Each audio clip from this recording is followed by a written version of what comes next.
Hello, I'm Jerry Fort. I'm gonna read a stop. I had to keep myself saying review. I'm going to read because read, review, Gonna read a story from this book called The Scary States of America, 50 Weird and Terrifying Stories, one from each state based on true events by Michael Teitelbaum. All right, let's see what story we're gonna read now. Might have to be patient with me a little bit because I've been having like sinus issues, so sometimes I feel like I'm gasping for air. So just have to be patient with me here a little bit. Let's see.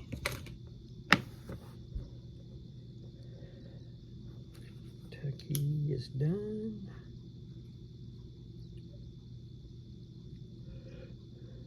Okay. Maryland. And the story is called The True Story Behind the Exorcist. Okay? So here. I'm sure you won't be surprised to learn that I'm a total scary movie buff. But The Exorcist remains my all-time favorite. I've seen it a million times, but I'm always completely creeped out when I watch it. I knew that the movie was adapted from a book, and that the book was based on true events. I figured it was worth a shot to try to track down the main character in the book and movie. Regan Teresa McNeil. Before long, I got this reply from Jake Marriott of Eldersburg, Maryland. Boy, did I feel dumb.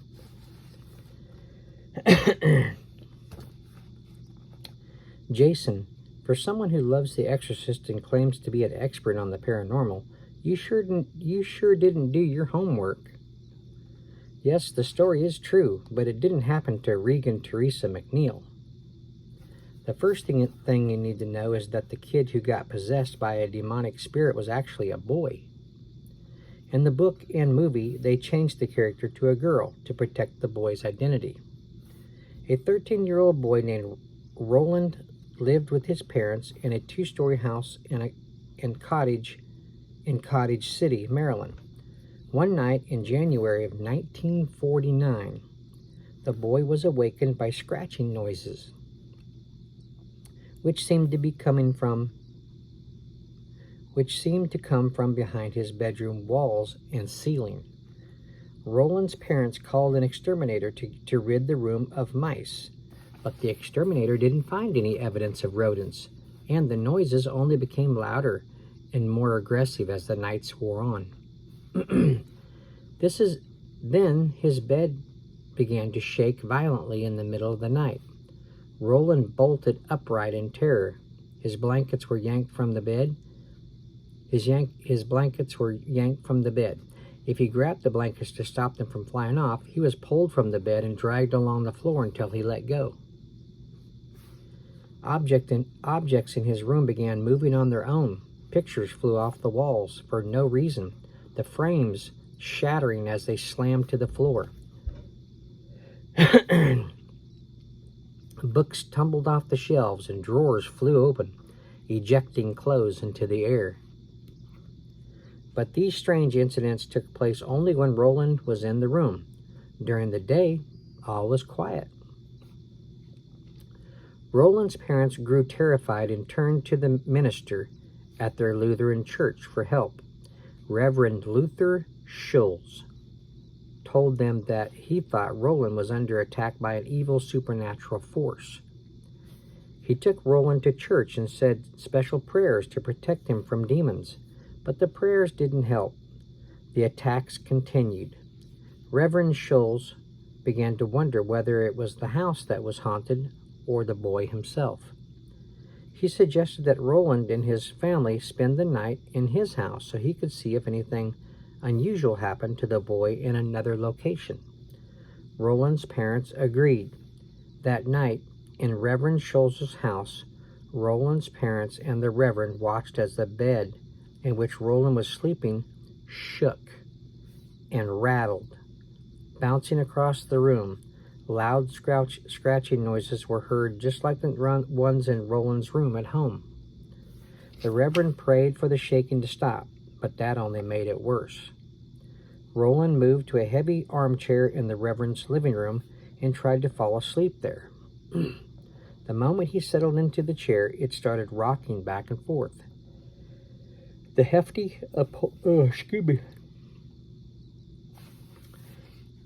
upholstered chair then rammed into the wall, tossing Roland to the hardwood floor. Returning to the upstairs bedroom, the Reverend folded and stacked several blankets on the floor. Roland soon fell asleep on top of the blankets, but was startled awake when the pile slid across the room. He sat up quickly, terrified, and struck his head against the side of the bed as the blankets slid under the box springs. Roland's head hurt from the bump, but a sudden pain in his stomach caused the boy to double over. His mother lifted his pajama shirt and stumbled back in shock. There, scratched across the boy's chest and stomach, in bleeding welts, were the words hell and Satan. The family was convinced that Roland had been possessed by an evil demon, and they turned to a Catholic priest in the nearby town of Mount Rainier. Father Edwin Hughes was skeptical at first and unwilling to get involved with this unusual case. He did agree to meet with the boy. However, when he saw how upset Roland's parents were, He did agree to meet with the boy. However, when he saw how upset Roland's parents were,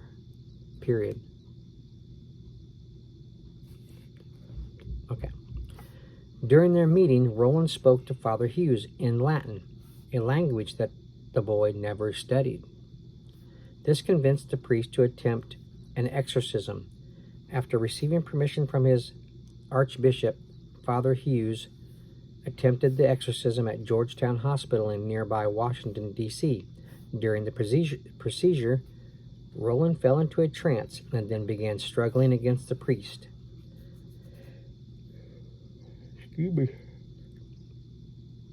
Waving his arms and kicking his legs wildly, he spoke in several languages, a few of which were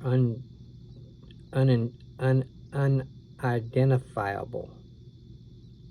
When Father Hughes tried to restrain him, the boy slashed the priest with a piece of metal bed spring, which he had managed to tear loose. Exhausted, Father Hughes gave up and told the family that he couldn't help him. Relatives of Roland's mother suggested they contact Reverend Raymond Bishop, a priest in St. Louis with some experience in these matters.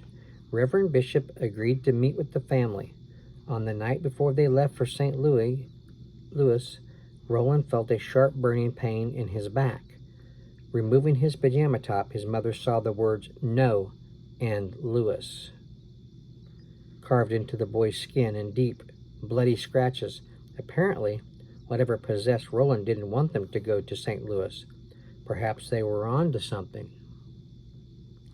In St. Louis, Reverend Bishop referred the family to Father William Bowdern, who decided to stage another exorcism. The ritual was held at the home of Roland's relatives in St. Louis. As Father Bowdern began praying for the evil spirit to leave Roland's body, Roland curled up into a ball and cried out in pain as cuts and welts spread all over him. He screamed out obscenities in a variety of voices, ranging from a man's deep voice to the high squeal of a little girl. Father Bowdern limited the session to just a few minutes, but he realized that it would be the first of many. The exorcism went on for weeks, during which time Roland became more violent and abusive. He hurled curses at the priest in many languages. He spat and vomited and urinated on the priest while screaming about private matters in Father Bowdern's life that he could not possibly have known about. Each night, Roland's body would contort into impossible inhuman positions as he hurled abuse at Father Bowdern. Each morning, Roland woke up his old self, exhausted but with no memory of what had occurred the previous night. Late in the second week, Father Bowden tried a new strategy. He had Roland wear several religious medals while holding a crucifix in his hands. Though he spoke in other voices, Roland remained calm that night. In a soft voice, he identified himself as a fallen angel. Then suddenly, a deep, booming voice took over. "I am Saint Michael, the Archangel," Roland announced. "I order you, demon, to depart." Roland's body shook horrifically as spasms shot through him. Then he fell back into bed, limp. A few seconds later, his eyes opened. He smiled and said in his own voice, "He's gone, he's gone." The exorcism had been successful. The family returned home to Maryland, and Roland has since gone on to live a happy and successful life, with only the faintest memories of the terrible supernatural events in 1949. So Jason, now you have the real story behind your favorite scary movie. I've been doing research into demons, possessions, and exorcisms for years, and this is one of my faves. But next time, do your paranormal homework, dude. There you go. Maryland. Let's mark it off.